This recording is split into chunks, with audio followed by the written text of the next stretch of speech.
인생공부 조경자. 봄비가 촉촉히 내리고 있는 새벽 공기. 맑고 상쾌하니 기분 좋게 눈이 떠여졌나 보다. 자고 일어나면 자연스럽게 화장실에서 시원하게 볼일을 보고 언제 어디서라도 책을 볼 수 있는 환경과 여건에 감사하다. 누구를 만나느냐에 따라서 영향을 받게 되고 현재 만나는 5사람을 합쳐서 나누게 하면 바로 나의 모습이 그 안에 다 녹아있다고 보면 되듯이 주위에 있는 지인들을 통해서 배운 인생 공부를 함께 풀어보고자 한다. 함께 자주 만나 밥도 같이 먹고 대화도 하는 언니가 있다. 언니는 전화를 들었다면 30분도 좋고 1시간도 좋고 통화 이야기가 길다.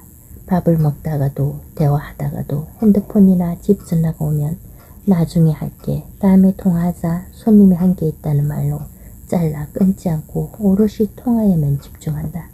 마치 옆에 아무도 없는 것처럼. 그 언니와 함께 있으면 왠지 허전함이랄까 서운함이랄까 모든 통화가 끝나고서야 다시금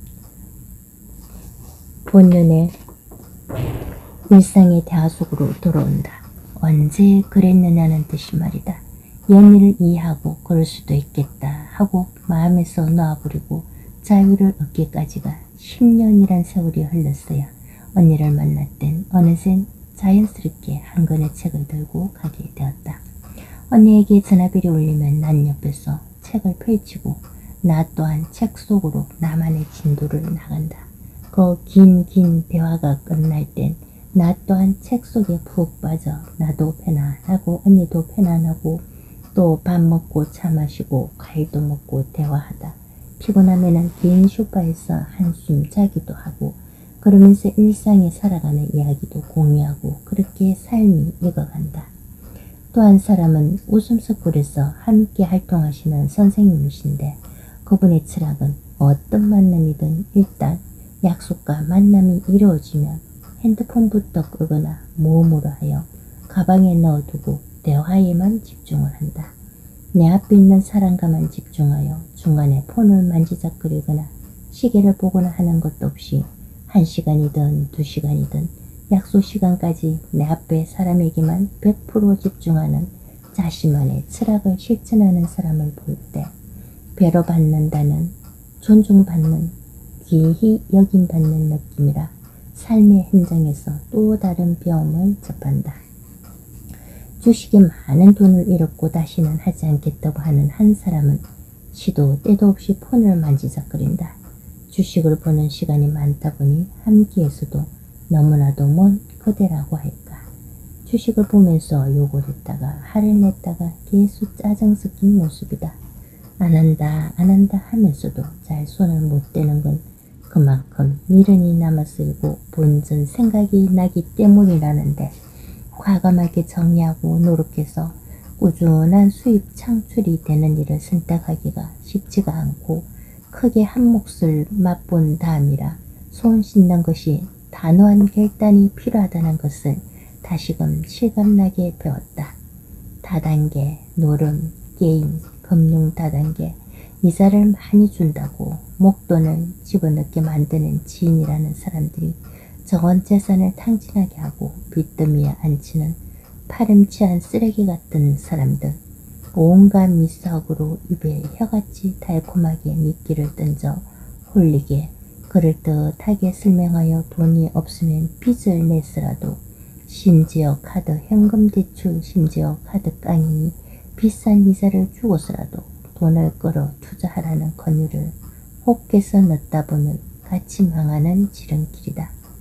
친분이 있으면 있을수록 원망이 커지고 죽어라 안 쓰고 안 먹고 아끼던 그 피같던 돈들을 고스란히 갖다 바친 끝에는 누구를 탓하지도 원망하지도 책임을 져주리는 그 누구도 하나도 없이 결국 그 모든 모진 어깨에 무거운 삶의 무게 책임은 혼자 짊어져야 했다.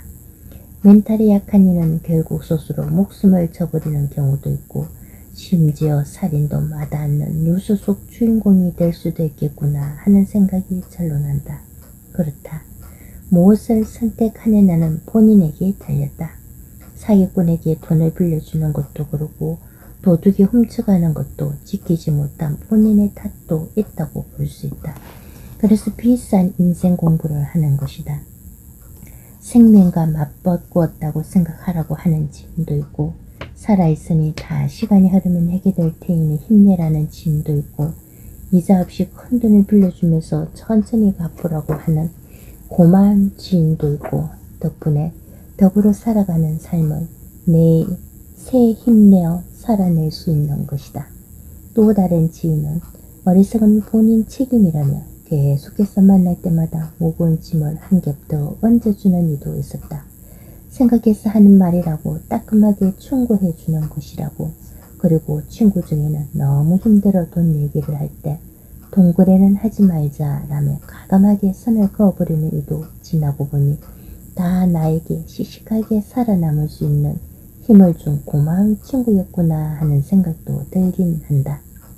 돈을 빌려준 이도 고맙고 거절한 이도 고맙고 또 걱정해 주는 이도 밥 사주는 이도 질책하는 이도 모두 나에겐 고마운 지인들이었다. 남을 끌어들여 어쨌거나 투자를 하고 해야 본인들이 몇백만 원씩 챙겨갔으니 없는 사람 피 빨아먹는 허폐기 같고 모기같이 아주 몹쓸 사람들 더럽고 치사하고 완전히 거지들이다. 사기꾼 수법으로 투자하게끔 그물에 미끼에 혹해서 똥파리에 걸려들은 본인 잘못이 제일 크다고 할 수 있다.